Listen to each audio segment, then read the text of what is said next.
History of Italian Renaissance Art, 7th edition by Frederick Hartt and David G. Wilkins. Chapter 1, Part 2. The drawings included in the later sections of this book indicate the diversity of drawing styles and media practice by Renaissance artists, which range from the precisely controlled study of light as it falls on drapery in a drawing by Leonardo, see figure 16.13, to the quick strokes used to capture naturalistic movement in drawings by Raphael.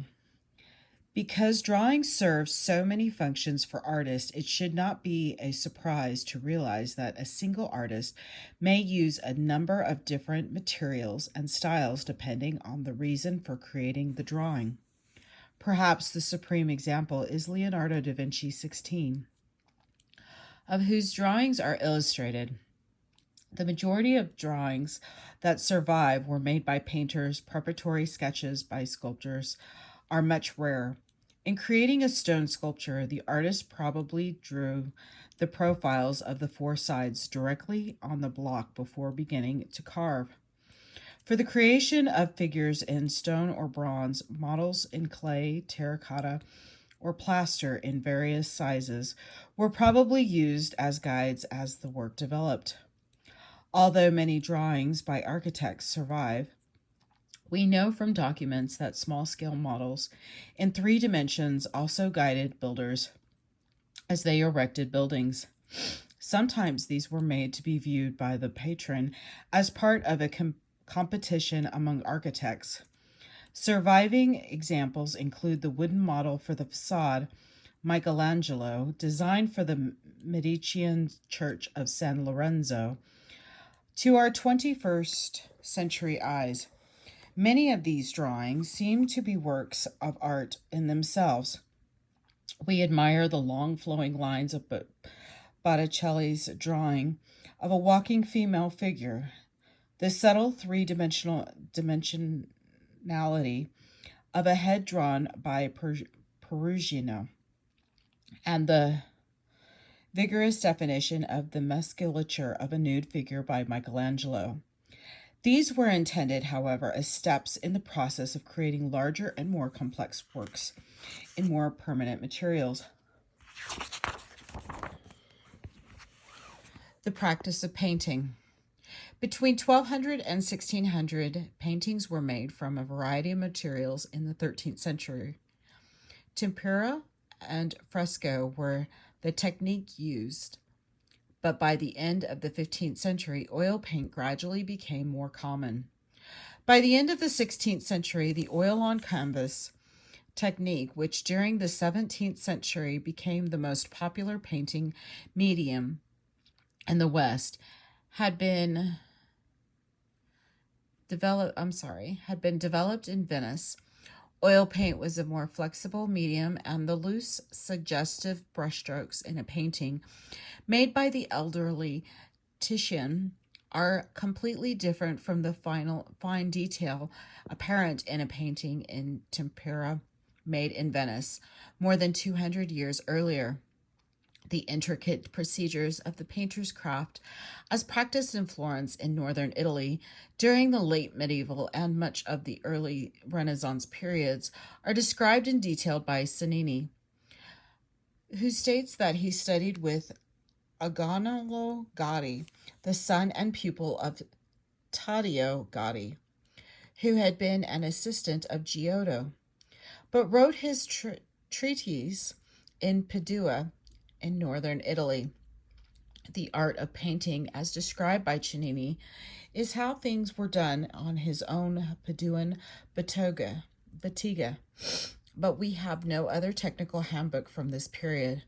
And what Cennini says, although not necessarily relevant to earlier periods of other centers, must be read carefully. Creating a tempera, I'll go ahead. This is 1.13.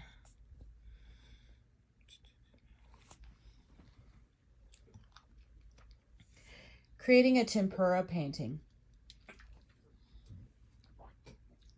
The following description of the creation of a tempera painting is based on the Cennini's description of evidence from surviving examples of the technique.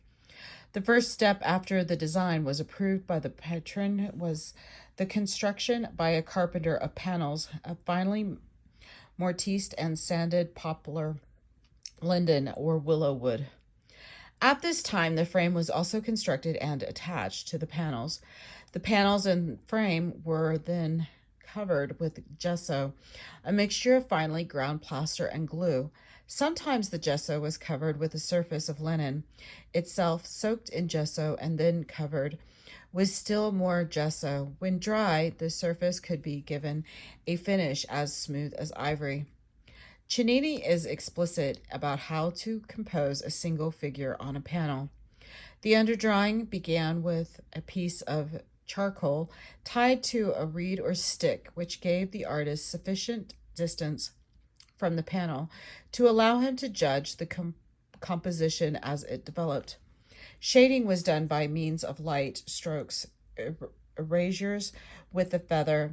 When the design was acceptable, the feather could erase all but dim traces of the original stroke, and the drawing could then be reinforced with a pointed brush dipped in a wash of ink and water.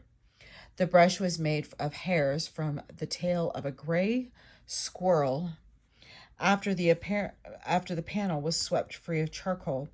The painter shaded in the drapery folds and some of the shadow on the face with a blunt brush with the same wash, and thus, Cennini says, there will remain to you a drawing that will make everyone fall in love with your work. The next step before any additional painting took place was the application of gold in panel paintings of the 13th, 14th, and early 15th centuries. The background behind the figures and the halos around the heads of saints were almost invariably gold leaf, applied in small sheets over bulle, a red sizing or glue. Gold was used because of its value and beauty and because of its luminosity. Suggested the light of heaven, lines incised around the contours of the figures, and halos guided the gilder. In many paintings, the slight overlapping of these gold sheets can still be discerned. The gold leaf tends to wear thin if tempera paints are cleaned, and their backgrounds sometimes display hints of the red bulle. In the 13th century, gold halos and sometimes parts of the background were incised to make a pattern in relief, but by about 1330, these areas were decorated using low relief punches shaped like flowers, stars, cusped Gothic arches, and other patterns to emboss their designs into the gold surface. The fact that gilded background was done before the painting meant that the composition could be changed only with great difficulty. When the gilding of the background was complete, the painter would build up the actual painting in thin layers of tempera, ground colors mixed with egg yolk. Because yolk dries rapidly, the painter could not easily change a form or correct mistakes, and the tiny individual strokes of the brush again made of gray squirrel hair can still be seen if you examine the tempera paint closely. Generally parallel and seldom overlapping, these brush strokes follow the forms of flesh or drapery in concentric curves. Cennini instructed the artist painting drapery to make 3 dishes of half of the chosen color, the first full strength, the second mixed half and half with white, and the third in an equal mixture of the two, thus accounting for dark, light, and intermediate tones. The highlights brushed on last in white or near white, or sometimes even yellow, or have inevitably been the first elements to disappear in the rough cleaning to which most old pictures have been subjected. The terra verde, green earth, used for the underpainting of the flesh created the unusual greenish flesh tones characteristics of this period. Cennini also instructed the painter how to achieve an effect of iridescent drapery by using a different color of highlights from that employed for darker areas, as can be seen best in frescoes by Giotto and others. The methods Cennini described reveal the slow, painstaking approach acquired for painting in tempera. Blue was a special problem. The two available pigments were both imported and expensive. Azurite came from Germany, and ultramarine, which was as costly as gold and sometimes more so, was produced by grinding lapis lazuli imported from Afghanistan. Both were customarily mixed with white, as Cennini describes, although in the case of the Virgin's mantle, which was typically painted blue to represent her as the Queen of Heaven, the white was often omitted. In most early altarpieces, her mantle has turned dark grayish green, though the transformation of the egg medium over time. By the end of the 14th century, apparently painters began to notice the gradual color change, and in most later paintings, the Virgin's blue mantle was painted with materials that retained their intended hue. The varnish was applied to tone down the fresh, bright colors and flashing gold of tempera altarpieces. Varnish has even been found on 13th century panels beneath the layer of 14th century repainting. When a painting was displayed in a church, candle smoke would slowly obscure the colors. Although a small wood panel of the Madonna and Child by Duccio de Buenasinga shows damage, the surface seems well preserved and demonstrates the unusual skin tones found when early Italian painting was under the profound influence of the Byzantine art, as will be discussed in Chapter 2. The frame is original, which is exceptional in work of this age. The damage along the lower edge was caused by burning candles when the work was used for personal devotion in the home, monastery, or nunnery.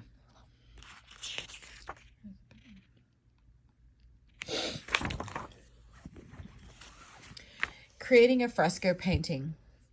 Altarpieces forced painters to work with meticulous care in tempera over months, and even for larger works such as Duccio's Maesta, years, but in the medium of fresco, they were required to work more quickly.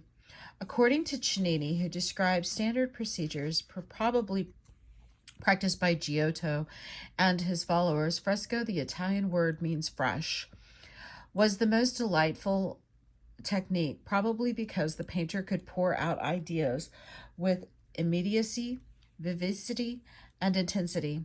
A fresco may appear detailed when viewed from the floor, but when examined closely, it becomes apparent that it was executed at considerable speed. Most Italian fresco painters could manage an approximately life-size figure in 2 days, one for the head and shoulders, the second for the rest. Counting an additional day for the background architecture or landscape, one can devise a rule of thumb that calculates the amount of time involved in painting a fresco by multiplying the number of foreground figures by 3 days. Some painters, such as Masaccio, who finished the expulsion at the Brancacci Chapel in Florence in only 4 days, worked even faster. Michelangelo's painting of the creation of sun, moon, and plants on the Sistine Chapel ceiling was completed in 7 days. In creating fresco, the 13th or 14th century painter seems to have painted directly on the wall without preparatory drawings on paper, beyond the kind needed for painting on a panel. But if the subject were unusual, requiring a new compositional inventions, or perhaps prior approval of the patron, more detailed drawings may have been made. The painter, standing on a scaffolding, probably drew rapidly on a wall whose masonry had been covered with a rough coat of plaster called auricchio. On this surface, the painter could lay out the principal divisions of the area to be painted with the aid of vertical and horizontal lines created by snapping a long cord suffused with chalk against the wall.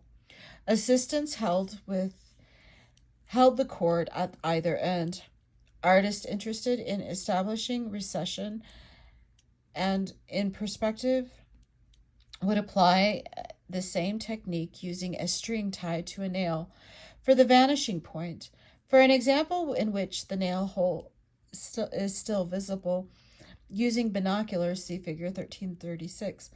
Then, with or without the aid of preliminary sketches, the painter drew the composition rapidly with a brush dipped into a pale watery earth color that would leave only faint marks. Over the first indications of the painter could draw the rough outlines of the figures lightly with a stick of charcoal, further establishing the poses and principal masses of drapery. This third stage was a reddish monochromatic painting called a synopia, after the name of the Greek city Sinope in Asia Minor.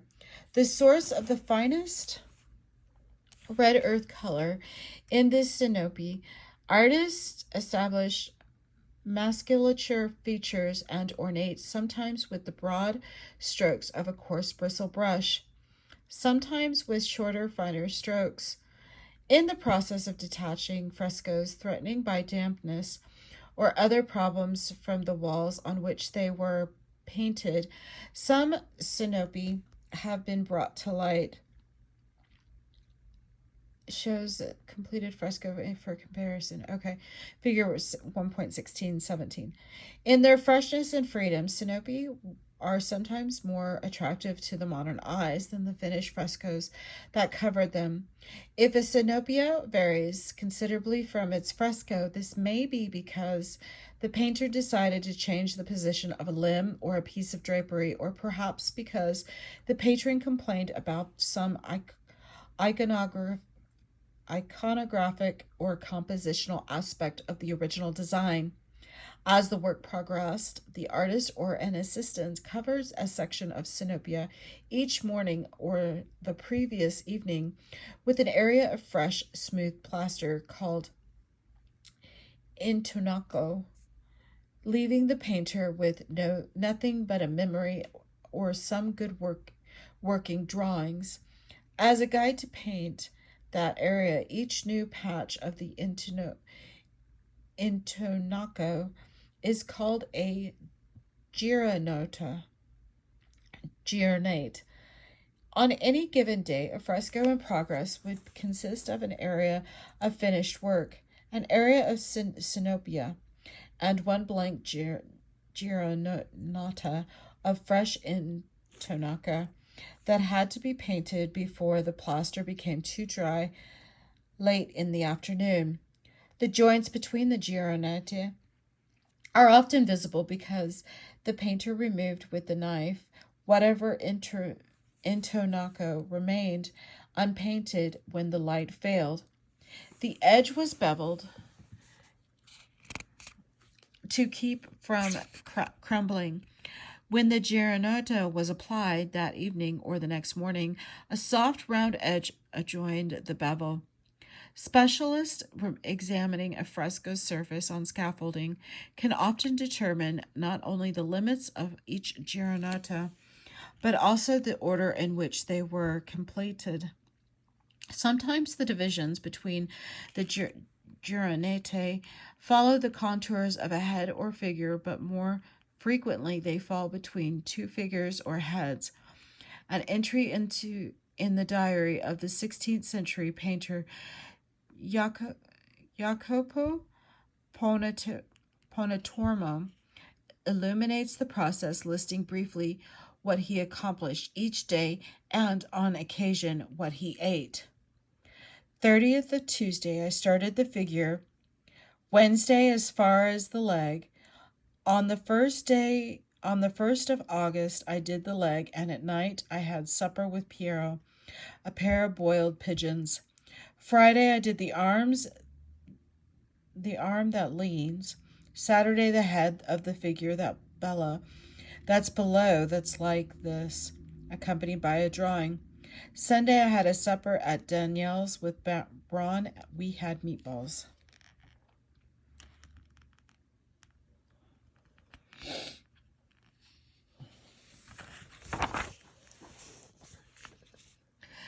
The pigments were mixed with water and, in the course of painting, would sink into the fresh internoco. At this point, a chemical reaction took place. The carbon dioxide of the air combined with the calcium hydride in the plaster, producing calcium carbonate. As the plaster hardened, this technique is known as a true fresco. When dry fresco colors did not look the same as when they were first laid down on the wet plaster, and the quality and luminosity of color depended on exactly how dry the plaster was when the painter applied that color. That painter had also had to consider the humidity of the interior of the church or palace. Frescoes could not be painted in cold weather in unheated interiors. Not all colors were water soluble, and some had to be painted on the dry plaster, a procedure known as secco. Areas of a secco were sooner or later in danger of peeling off. Fresco painters worked from the top down to keep paint from dripping onto completed sections. The scaffolding was dismantled as lower levels were painted. The result was a tendency to compose in horizontal strips. The background, landscape, and architecture, and sometimes the halos would be painted before the heads of the foreground figures. Sometimes the painters started in the center and worked out, sometimes from the sides toward the center.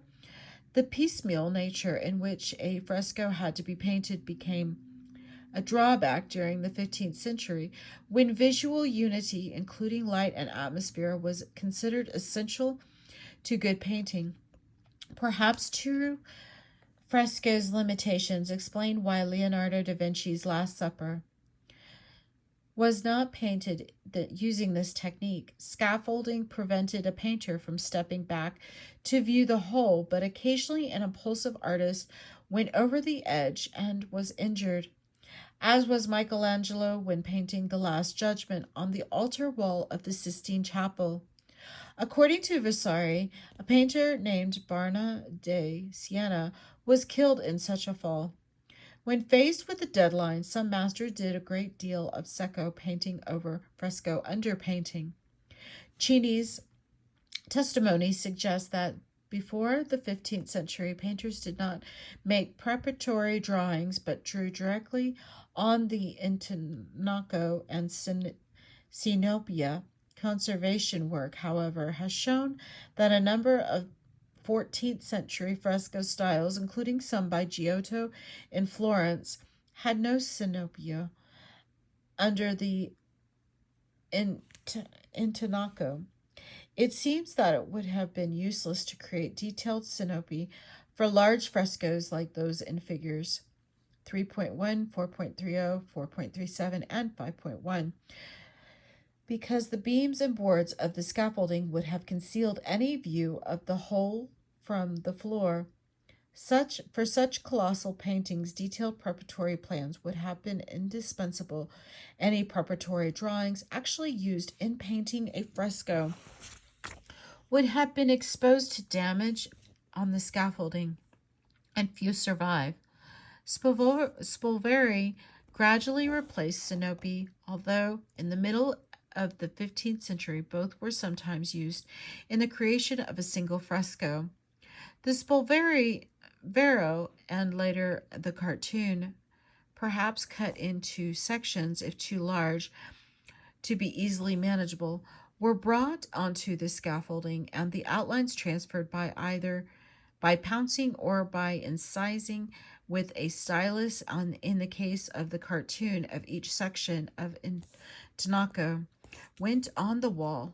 The painter was then free to lay on colors without having to remember the composition of a hidden section of a synopia under the intonaco, and with Spolvero or cartoon still at hand for guidance, Even with these techniques, however, evidence reveals that painters often varied from the contours that they had pounced or incised when they actually applied paint. Raphael's cartoon is missing three figures found in the finished fresco 1747-1748. Creating an oil painting.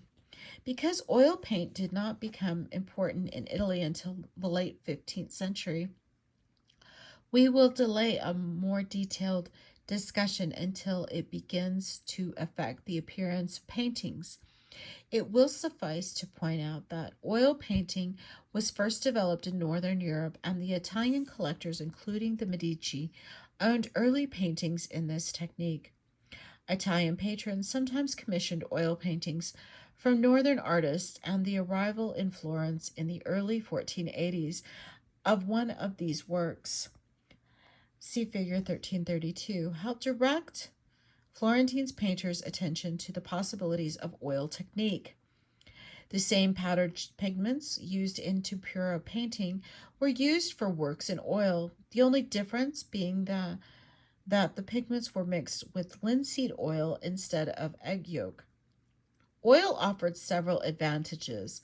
First, because it was slower drying than tempera, it was easier to blend colors, leading to the possibility of greater detail.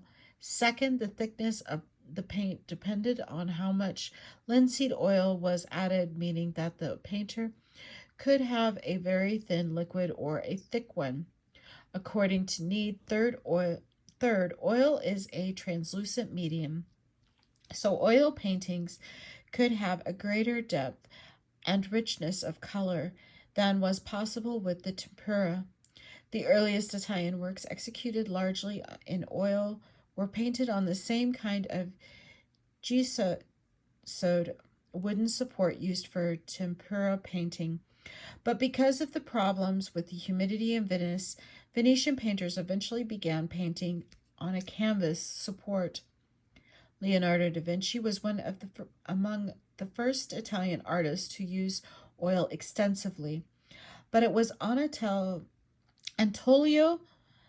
de Messina, who had studied with one or more Flemish artists, who brought the technique to Venice, where it had almost immediate impact on Giovanni Bellini and others.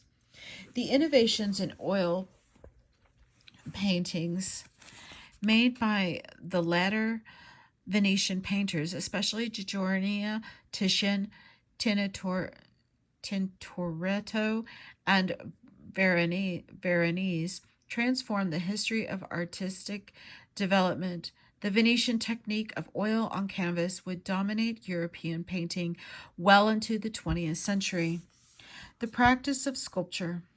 The stone sculpture was created in Italy during the Renaissance, was in most cases made from blocks of marble quarried in the mountains near Carrara, near Pisa. While ready to access to such a fine material was a definite advantage to sculptors, moving large blocks of stone down from the mountains was difficult and placed limits on the size of blocks that could be transported. Michelangelo's David was carved from one of the largest blocks quarried during the Renaissance, at least 17 feet tall and relatively broad, but also quite shallow, which helps explain why the movement of Michelangelo's figure is largely two-dimensional in his later works, when deeper blocks quarried to his specifications were available to him. Michelangelo created figures that twisted in space. See figure 1641, 18.16. One 14th century relief depicts a sculpture. See figure 1.11 at work on a statue. The figure being carved does not stand vertically as it will when completed, but in the most convenient position for carving, reclining at a diagonal. The same position is evident in a print showing a sculptor at work on a female bust portrait. See figure 1.12. Even as late as the 16th century, Michelangelo worked on some of his statues in this manner. a method that both permitted the sculptor to approach every section easily without climbing and gave every hammer blow the benefit of gravity. Here's the detail. Oh, these are the marble quarries. Sculptors might have begun a project by drawing and or making small models in clay, or even a full-size version in clay or plaster. A complex device composed of adjustable iron rods could be used to enlarge in the case of a small model or transfer.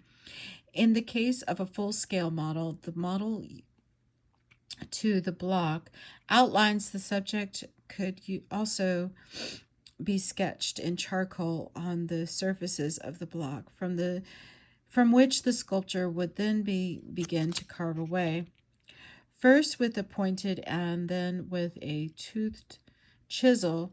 Assistants in the bottega may have completed the initial carving away of excess material from the block. The parallel marks left by the toothed chisel were removed with files, and the surface was then polished with pumice and straw in the case of Michelangelo's unfinished works. We are able to study both the rough surface of the figures and the final surface polish that Michelangelo intended. The word sculptor, incidentally, did not come into common use until the late 15th century. Older documents use the term tagliapatria, stonecutter.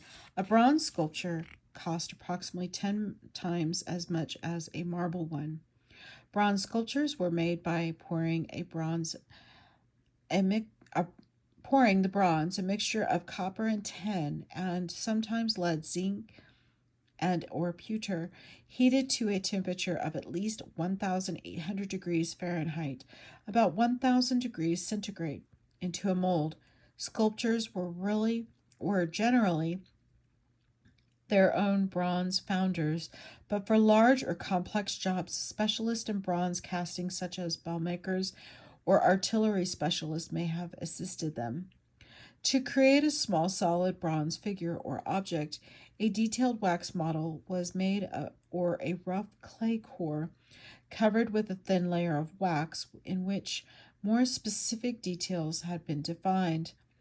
The wax was then covered with a heat-resistant outer layer of plaster and sand or clay. Heat was then applied to melt away the wax, leaving a mold into which molten bronze was poured. After the mold was removed, the surface of the solid bronze casting was cleaned and details refined with metal tools. See below. The initial step in creating a larger work began with the artist's production of a full-scale clay model, around which a plaster mold would be constructed that could be removed in sections so that smaller units could be cast separately and later joined by soldering. These sections were coated inside with a layer of wax. Separately, a core of clay and shavings was built on a framework of iron to provide support during the casting process. The thin wax coating was then removed from the plaster mold and fixed to the core with wires to make a statue of wax around the core. This wax statue was then brushed with a paste made of fine ash mixed with water, and around it was made an exterior mold of clay and shavings supported by an iron framework. Pinned and joined to that of the core, tubes called sprues allowed the wax to pass through the outer mold. When this construction was heated, the wax ran out, leaving the space between core and outer mold for the melted bronze, which could be poured in through several sprues simultaneously, as shown in Figure 1.19, or passed through pipes from a furnace for very large pieces. Sometimes the mold was placed in a pit in the earth to make it easier for the heavy hot metal to be poured into the sprues. prepared for it. After the bronze had cooled, both core and mold could be chipped away, leaving a series of pieces that could be joined together to form a hollow bronze statue. The sprues were then cut away. If the cast had holes because the molten bronze had failed to flow freely, these could be repaired, such as patches are visible on the legs of Donatello's David, for example, see figure 10.22. And complex protrusions could be cast separately and attached at this point. The rough surfaces of the bronze were then filed away and polished by a process known as chasing. And details such as strands of hair and the decorative edging of garments would be refined by scratching into or incising the bronze. The technique described here is similar to that used by the ancient Greeks and Romans. The sculpture could be left in its natural bronze state, but sometimes details or even the whole were gilded. This was an elaborate process. Details could be gilded by a means similar to that used for panels, but larger areas were usually fire gilt. This technique required the application of an alloy of gold and mercury. When heated, the mercury was dispersed, leaving the sculpture covered with a thin but durable coating of gold. Such a process is now known to be dangerous because of poisonous nature of mercury. Here is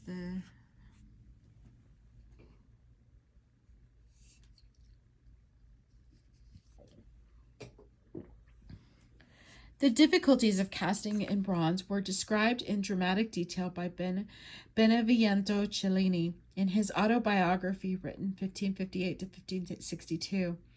Although his writings contain a certain amount of exaggeration, Cellini's works demonstrate the high level of accomplishment possible in bronze sculpture by the late 16th century.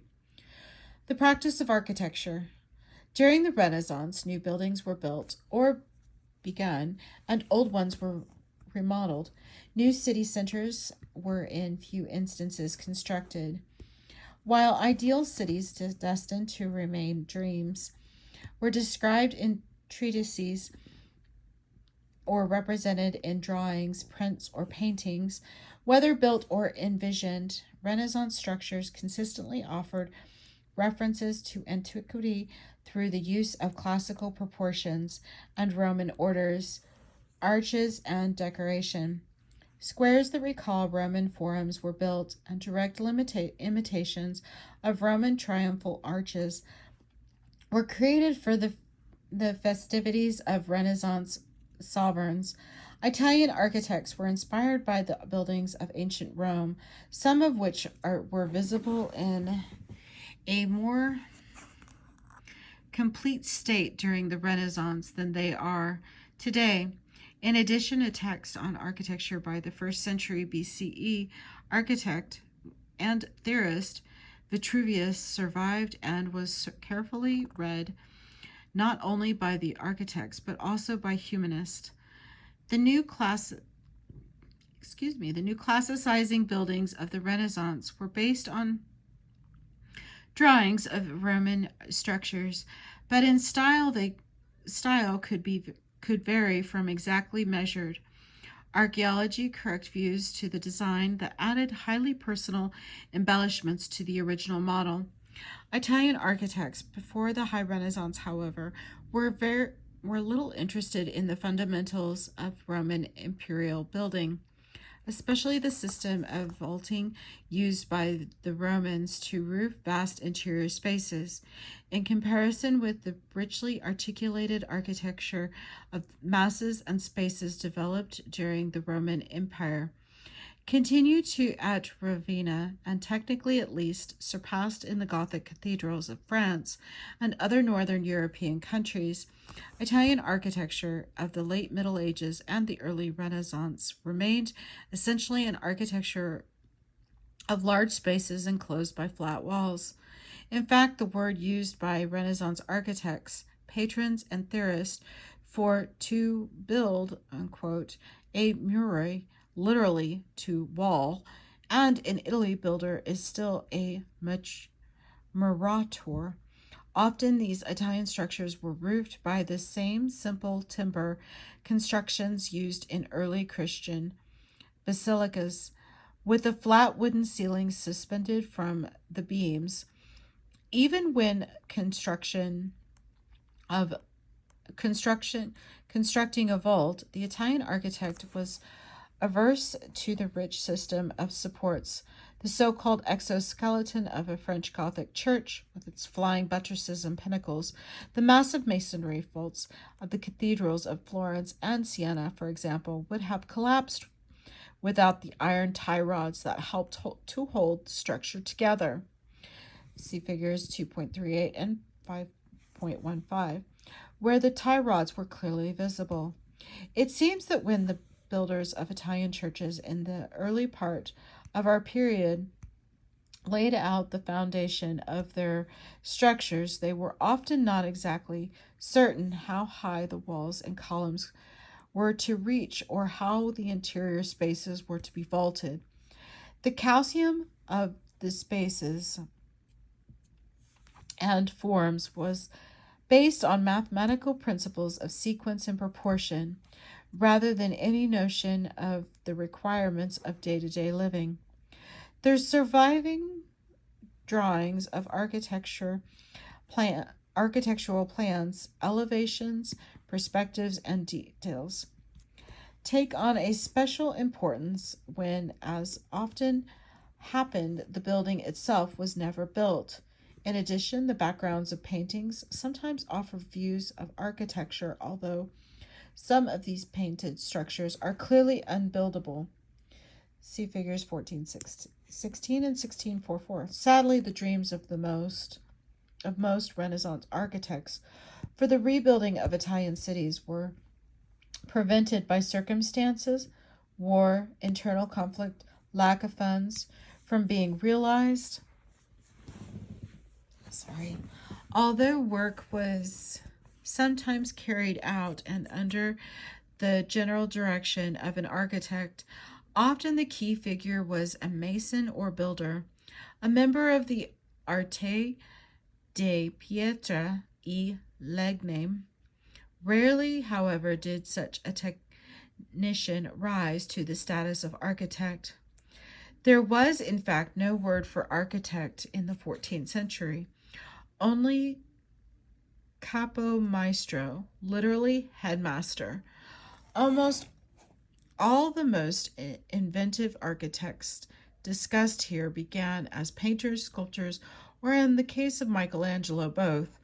Some came to architecture late, and impressive as their architectural achievements were, continued to paint or sculpt. Often they were appointed by capomaestro without training or experience in building. The modern institution of an architectural office was unknown in the Renaissance, and the principal method of communication between architect and builder was a detailed wooden model, a number of which survive. See figures. Military architecture was given over to untrained builders who made themselves into expert engineers, and the beauty, brilliance, and practicality of Renaissance fortification deserves further study. The construction of a large building demanded extensive scaffolding. In the early period, the temporary platforms on which the workers stood were often supported by beams inserted into square holes left in the structure for just this purpose. You can see such scaffolding in use at the top of Ambrogio Lorenzetti's allegory of good government in the city. As the wall rose in height, the beams would be raised and the holes left open so that repairing the structure could be accomplished without rebuilding scaffolding from the ground. These holes are still visible in some medieval structures. The wall, freestanding with a minimum of external buttressing or none at all, was the basis of Italian architecture, thinking until it was replaced in the High Renaissance by the development of the radial plan, in which larger interior spaces radiated out from a central domed core. See, for example, figures. Often the facade of an Italian church or palace seems to have little to do with the building behind it, and the side walls stand without articulation. Flat and relatively untreated, the facade was not considered as an essential part of the structure, but was rather a ceremonial decoration for the piazza before it, like the shrines still erected in the South Italian streets to celebrate the festival of a saint. The facade sometimes does not have the same number of stories as the building behind it, and it may tower far above. Supported from behind by iron rods fastened to the roof beams, it's sometimes even lower than the bulk of the actual building. In a sense, the wall is the beginning and the end of much of Italian architecture. It forms as well a broad field for fresco painting and a background for altarpiece pieces and sculpture. The wall is the plane from which perspective thinking starts, and new harmonious spaces are created in a world projected beyond its surface into which the observer is visually invited to step. The wall is the screen on which, in a series of brilliant frescoes painted during this period, Italian civic life and the Italian landscape are preserved through the fertility of the Italian imagination. Printmaking in the Renaissance. The arts of sculpture and architecture, as practiced in the Renaissance, were largely commissioned by and paid for by elite members of society. While modestly priced paintings are documented during this period, few examples survive. Points made from wooden blocks or copper plates on paper, however, could be mass-produced and were therefore available to a broader spectrum of society. Such prints, which were used to illustrate books and pamphlets, or as independent images, the more modest of these works are usually anonymous, but in other cases, the artists are known or the works can be attributed to specific individuals. Some prints reproduce works of art and help to explain how contemporary and later artists knew about famous paintings and sculptures that they had never seen. Others, such as a print after a design by Parmigiano, are demonstrations of technically proficiency, yet another indication of how Renaissance artists desired to impress viewers with their skill. The two most common printmaking techniques used during our period are engraving and the woodblock print. For the former, a special pointed tool known as a burin was used to scratch sharp grooves into a copper plate. In a few cases, artists experimented with a dry point needle, which created raised metal known as the burr on either side of the groove. While this created a certain soft and possibly atmospheric effect, the burr wore away quickly when the plate was printed. When completed, the engraved plate was covered with thick black ink and the excess wiped away, leaving the ink in the grooves. When a piece of the slightly moistened paper was placed on the inked copper plate, and paper and plate were run through a printing press or rubbed by hand, the ink in the grooves was transferred to the paper, which was then dried to create a woodblock print. A chisel was used to cut away the surface in those parts of the design that were left neutral, leaving raised surfaces that were then inked. Moist paper was then applied and block and paper run through a press or rubbed by hand. The paper was then lifted from the block and dried. The two techniques offered different effects. In an engraving, the forms are just defined by a line, while in a woodblock print, the image is established through bold block or colored patterns against the neutral ground. The more complex technique of a chiaroscuro woodblock printing, which required several woodblocks, is discussed on page 580. The woodblock print, illustrated in figure 13.28, was included in a pamphlet, part of the publishing explosion that occurred in the 15th century.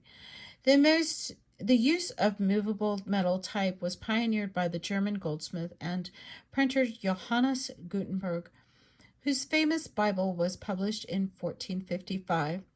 The technique rapidly changed the production of books, and the publishing of books and pamphlets expanded exponentially in subsequent centuries. Presses had been established in Rome by 1467, Venice by 1469, and Florence by 1471.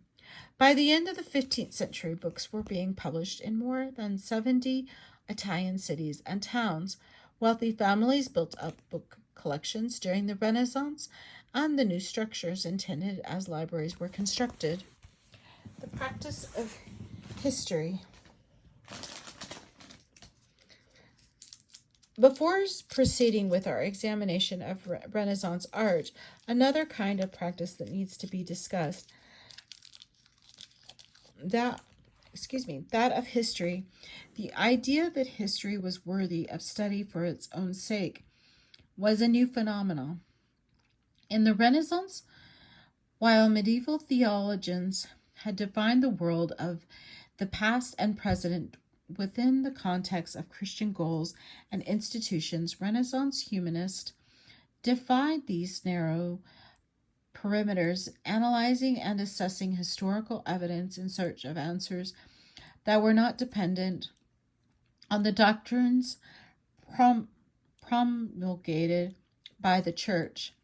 They were inspired in this research by the historical approach that they noted in the works of ancient historians.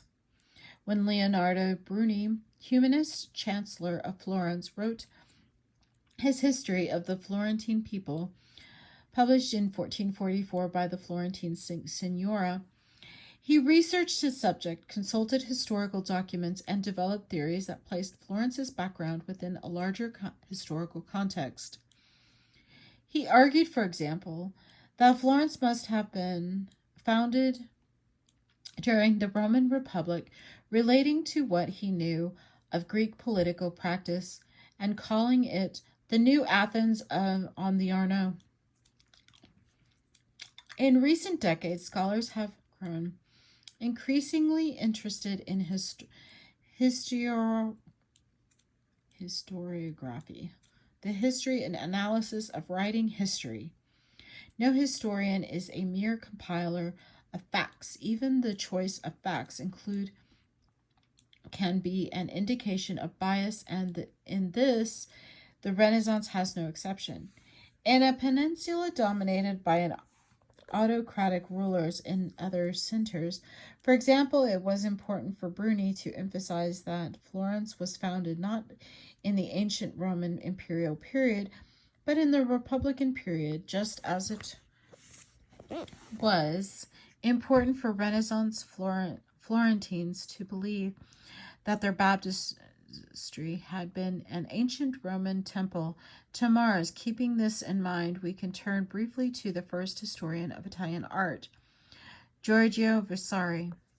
The practice of art history. Giorgio Vasari. The name that will appear more often than any other in this book is that of Giorgio Vasari, the first historian of Italian Renaissance art. The writer's family name, Vasari, is derived from Vassaio, vase, suggesting that an ancestor had been a potter, and we know that Vasari came from a family of artisans. Although he had a distinguished career as a painter and architect, He is best known for his work as a historian and critic. In 1550, Vasari published the first edition of his Lives of the Best Architects, Painters, and Sculptors, Le Vita de Pio Excellente Archieta Pierta Ischi Scultori. The two-volume work was more than 1,000 pages long and featured biographies of 133 artists, as well as brief mention of many others. The second three-volume edition, 1564 to 68, of the Lives ran into about 1,500 pages and included new information that Vasari had collected collected through correspondence, research, and travel, as well as discussion of such new categories of art as the temporary decorations for weddings, triumphal entries, funerals, and many other pageants that played a role in Renaissance life. This edition also had woodcut portraits of many artists. Vasari established a number of approaches that continue to influence the writing of art history, for better, or as some critics would argue, for worse.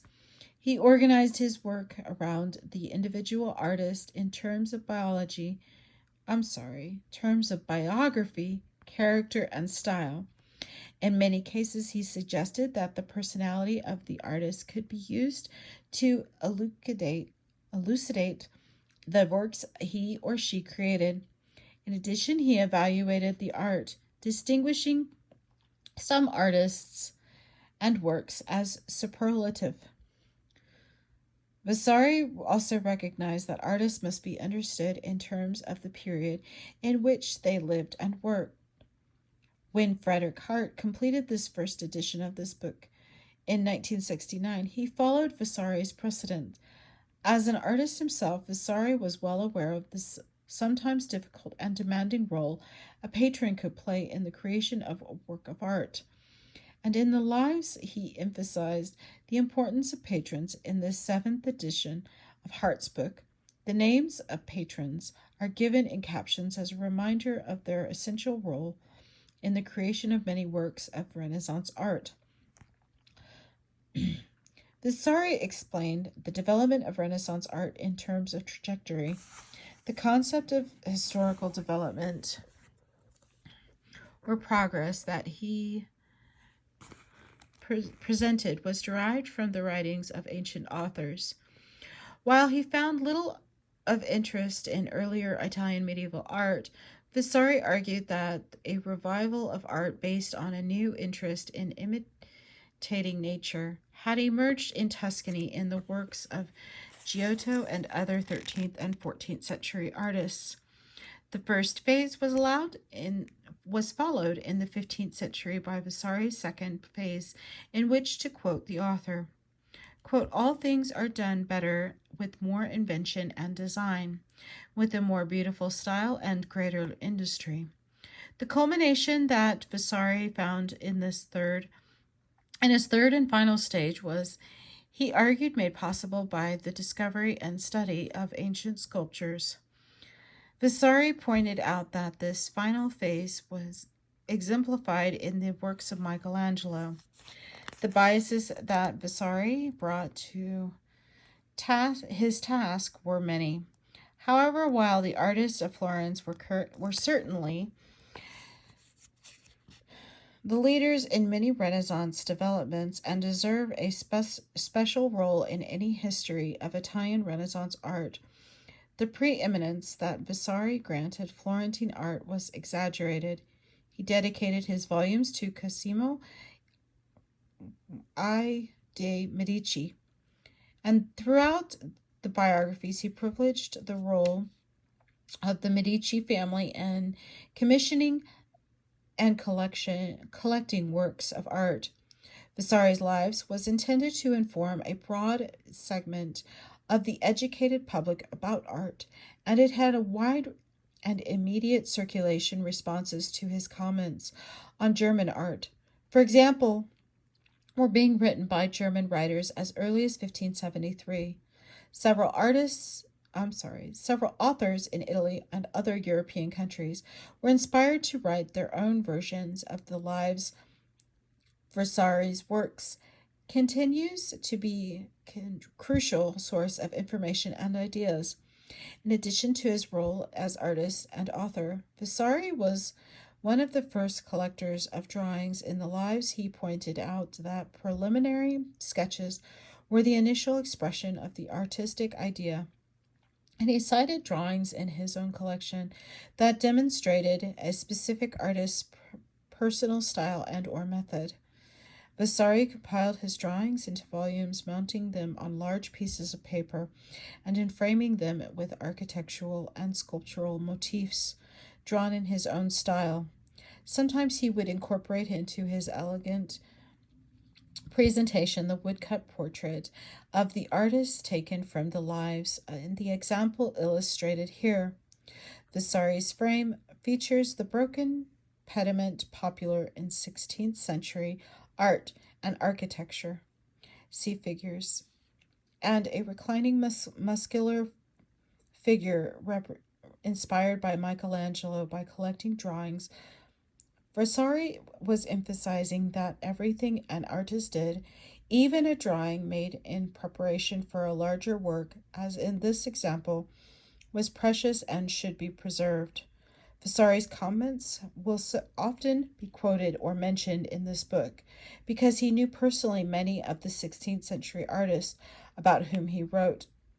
Because he is so often mentions the diligence with which he undertook his task, and because he lived in a period much closer to the developments of the 13th, 14th, and 15th centuries than we do, it is tempting to accept everything that he has written. But while many of his facts can be validated through other evidence, some have been found to be incorrect. His sources were often incomplete or inaccurate, and some of his contacts may not have told him the truth. In general, he is weaker on the development of Renaissance art outside the city of Florence than he is on the events of his hometown. Vasari's personalized history of Italian Renaissance art must be read, like all histories, with an understanding of his cultural background and motivations in mind. Despite his flaws, however, Vasari is our earliest and most provocative source on the development of a beloved tradition of art. Here is Pietro Perugino, and then I hope that's close enough that you can pause and read this. This is the end of chapter 1, part 2. Thank you.